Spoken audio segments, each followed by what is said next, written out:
السلام علیکم، میرا نام ہے صفی اللہ۔ آپ لوگوں سے شکر گزار ہوں کہ آپ لوگوں نے قیمتی وقت نکال کر اس ویڈیو کو دیکھنے کے لیے۔ آج کی جو ہماری ویڈیوز پہ ہم ریئیکشن دے رہے ہیں اور بہت اچھا بیان ہے، اور یہ ہے مولانا رضا ثاقب صاحب کی ایک ویڈیو ہے۔ یہ ہے حضرت عمر رضی اللہ کا دور خلیفہ، اور اس میں بہت اچھا بیان ہے۔ آپ لوگ یہ لازمی دیکھیں، اور چلتے ہیں ویڈیو کی طرف۔ ہم ویڈیو پہ ریئیکشن دے رہے ہیں اور ہمارے ساتھ رہیے دوستو۔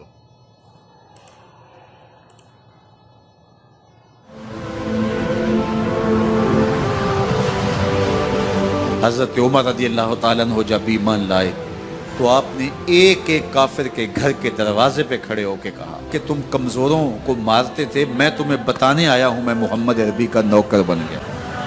بلکہ آپ نے اعلان کیا جس نے اپنی بیوی کو بیوہ اور بچوں کو یتیم کروانا ہو اور اپنے ماں باپ کی کمر کو جھکانا ہو وہ عمر کے مقابلے میں آئے۔ اللہ اکبر۔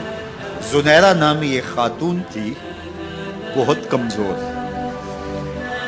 راوی کہتا ہے کہ اس کی ہڈیوں میں گودا نہیں تھا، عشق رسول تھا، اور اس کا ظالم آقا اس کو مارتا ہے، اور جب مار مار کے تھک جاتا ہے ادھر سے عمر آ رہے ہیں، یہ اسلام لانے کے پہلے کی کہانی ہے، ادھر سے عمر آ رہے ہیں تو اس نے کہا عمر تم جوان آدمی ہو تو یہ چھوڑتی نہیں ہے اپنے نبی کا نام، ذرا تم آؤ۔ عمر کوڑا پکڑ لیتے اسے مارتے مارتے تھک جاتے ہیں تو پانی پینے لگتے ہیں، تو کہتے ہیں مجھے تیرے پہ ترس نہیں آیا لیکن میں ذرا پانی پینے لگا ہوں، اور پھر گلے کے اندر ڈال کر کے کوڑا اس کی رسی کو پل دیتے ہیں اور اس کی آنکھیں باہر نکل آتی ہیں، اور کہتے ہیں بلا اپنے نبی کو جو تیری آنکھوں کی بینائی واپس کرے۔ اللہ اکبر۔ تو اس نے آسمان کی طرف منہ کر کے کہا مالک میں کبھی بھی آنکھوں کی بینائی نہ مانگتی، لیکن اب تیرے نبی کی عزت کا سوال ہے۔ آنکھوں کی بینائی واپس ہو جاتی ہے۔ زنیرہ کو بڑا مارا، آج عمر گلیوں میں آنکھوں میں آنسو ہیں اور عجیب دل بے تاب ہے، اور کہتے ہیں آؤ بھئی میں حضور کا غلام بن گیا ہوں، تمہیں بتانے آیا ہوں۔ زنیرہ نے موڑ کاٹا تو آگے عمر یہ آواز دے رہے تھے۔ زنیرہ ایک کونے پہ کھڑے ہو کے رو کے کہتی ہے عمر تم تو بڑے اس دن جوش و غضب میں تھے اور تم مارتے ہوئے تھکتے نہیں تھے۔ تو عمر نے کہا زنیرہ اس دن میں نے دیکھا نہیں تھا، اب میں محمد عربی کو دیکھ آیا ہوں۔ جنہ ویکھیا نہیں ہو کرن گلاں، جنہ ویکھیا نہیں ہو کرن گلاں، جنہ ویکھیا ہو تے بول دے، جڑے محرم راز حقیقت دے اور راز حقیقت کھول دے۔ تو حضرت عمر رضی اللہ تعالیٰ عنہ ایمان لائے۔ حضرت عبداللہ ابن مسعود رضی اللہ تعالیٰ عنہ فرماتے ہیں کہ حضرت عمر کا ایمان لانا مسلمانوں کے لیے عزت کا سبب تھا، ان کا ہجرت کرنا مسلمانوں کی نصرت تھی، اور ان کی خلافت مسلمانوں کے لیے رحمت تھی۔ حضرت عمر رضی اللہ تعالیٰ عنہ وہ ہیں کہ میرے حضور نے فرمایا لوگوں جب نیک لوگوں کا ذکر کرو تو میرے عمر کا تذکرہ ضرور کیا کرو۔ میرا عمر وہ ہے کہ جب وہ ایک سمت سے آ رہا ہو، ایک گلی اور بازار سے آ رہا ہو تو شیطان بھی آ رہا ہو، عمر کو دیکھ کے راستہ تبدیل کر لیتا ہے۔ حضرت عمر رضی اللہ تعالی عنہ کی طبیعت کے اندر جو جاہ و جلال تھا، طبیعت کے اندر جو سختی تھی، وہ اسلام کے اندر آ کر بھی قائم ہے، اور آپ نے وہی سختی، وہی جاہ و جلال جو پہلے مسلمانوں کے خلاف تھا، اب کفار کے خلاف، منافقین کے خلاف حضرت عمر کی طبیعت کے اندر وہ جوش و خروش بدستور موجود ہے۔ لیکن جس دن آپ خلیفہ بنے تو اس دن آپ نے ممبر پہ چڑھ کے جو خطبہ دیا اس میں کہا لوگوں میں سخت اس لیے تھا کہ رسول اللہ نرم تھے، پھر میں سخت اس لیے تھا کہ حضرت ابو بکر صدیق نرم تھے، اب میں تخت خلافت پہ بیٹھا ہوں، اب میری سختی جو ہے وہ نرمی میں تبدیل ہو گئی، صرف فاسقوں، فاجروں اور باغیوں کے لیے میں سخت ہوں، باقی تمہارے لیے نرم ہوں۔ سب سے کم جو تنخواہ بیت المال سے اگر کسی وجود نے لی ہے تو وہ حضرت عمر رضی اللہ تعالیٰ نے صرف 2 جوڑے لیتے تھے سال میں، اور راوی کہتا ہے کہ میں نے دیکھا ہے کہ اس میں بھی 17 پیوند لگے ہوتے تھے۔ حضرت عمر رضی اللہ تعالیٰ عنہ کا طرز زندگی، آپ کا انداز معاشرت اور آپ کا انداز خلافت، ہر لمحہ آپ کی زندگی کا اٹھا کے دیکھیے کتنی مرتبہ قرآن حضرت عمر کی رائے کے مطابق نازل۔ اللہ تعالیٰ جل شانہ نے ان کو صاحب الہام بنایا تھا. ہر امت میں کوئی صاحب الہام ہوتا ہے. حضور کی امت کا صاحب الہام حضرت عمر رضی اللہ تعالیٰ، اور آقا کریم نے انہیں اپنا وزیر قرار دیا. فرمایا میرے 2 وزیر آسمانوں میں ہیں، 2 وزیر زمینوں میں ہیں. آسمانوں کے وزیر جبرائیل اور میکائیل ہیں، اور زمین کے وزیر ابو بکر اور عمر رضی اللہ تعالی عنہما.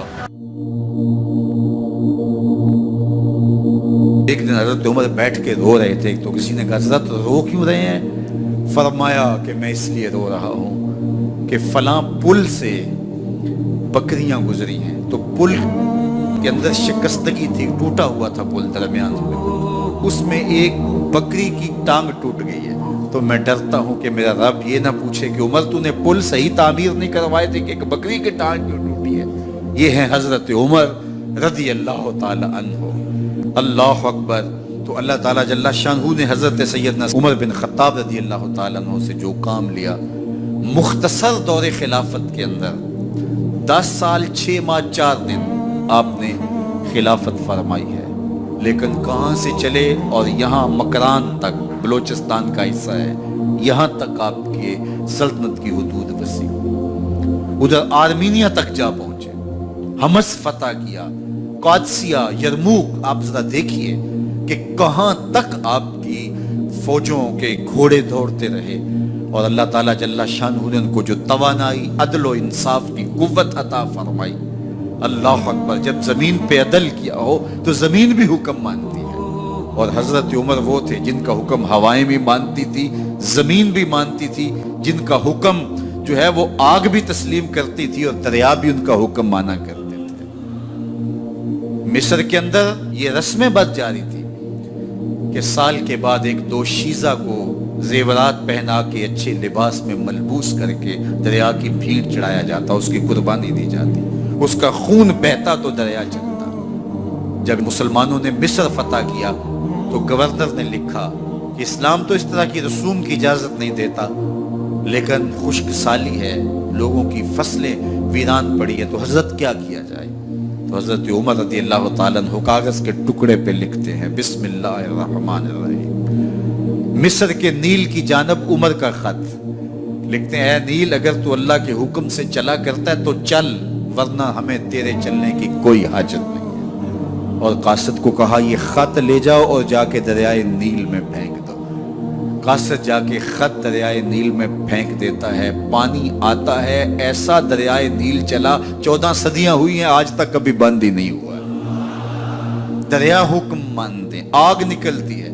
لوگ حضرت عمر رضی اللہ تعالی عنہ کے پاس آئے، حضرت لاوا پھوٹا ہے، آگ نکل رہی ہے اور مدینے کی طرف بڑھ رہی ہے، اب کیا کیا جائے؟ فائر بریگیڈ تو زمانے میں تھی نہیں. عمر نے اپنی قمیض اتاری، جس قمیض پہ 17 پیوند لگے ہوئے تھے چمڑے کے، کہا یہ قمیض لے جاؤ، جدھر آگ بڑھ رہی ہے آگے ڈھالنا، آگ پیچھے بھاگ جائے گی. زلزلہ آتا ہے تو زمین پہ درہ مارتے ہیں، زمین رک جا، کیا عمر نے تیری چھاتی پہ عدل نہیں کیا ہے؟ تو یہ عمر ہیں رضی اللہ تعالی عنہ کہ جن کے انصاف کی وجہ سے، جن کے عدل کی وجہ سے اللہ تعالیٰ کی رحمات، اس کی برکات کا نزول ہوتا تھا، اور اللہ تعالیٰ نے مسلمانوں کو وہ آبرومند حکومت دی. کائنات کی تاریخ کے اندر ایسی حکومت آپ نے نہیں دیکھی ہوگی جو حضرت عمر نے حکومت کی ہے. اللہ اکبر. فرمایا فرات کے کنارے پہ ایک کتا بھی پیاسا مر گیا تو اس کا حساب بھی عمر سے ہوگا. باہر سے سفیر آتا ہے اور آ کے پوچھتا ہے کہ میں امیر المومنین کے، مسلمانوں کے حکمران کے محل میں جانا ہے، تو مسکرا کے کہتے ہیں ہمارے امیر کا تو کوئی محل نہیں ہے. کہا کہاں ہے تمہارا امیر؟ کہا مسجد نبوی میں ہوگا یا بیت المال کی اونٹوں کی دیکھ بھال میں لگا ہوگا. وہ جب گئے تو مسجد میں نہیں ہے. اللہ اکبر. وہاں گئے تو وہاں بھی نہیں ہے. پھر کیا دیکھتے ہیں کہ عمر رضی اللہ تعالی عنہ جنت البقیع کے پاس ایک درخت کے نیچے اینٹ کا سرانہ رکھ کے سوئے ہوئے. تو اس نے کہا عمر تو نے عدل کیا ہے، تجھے کچی اینٹ پہ بھی نیند آ گئی. ہمارے حکمرانوں نے انصاف نہیں کیا اور وہ بند اور محفوظ کمروں کے اندر بھی سکون اور چین کی نہیں سو سکتے. حضرت سیدنا عمر رضی اللہ تعالیٰ عنہ نے اس طرح ان امور سلطنت نبھائے.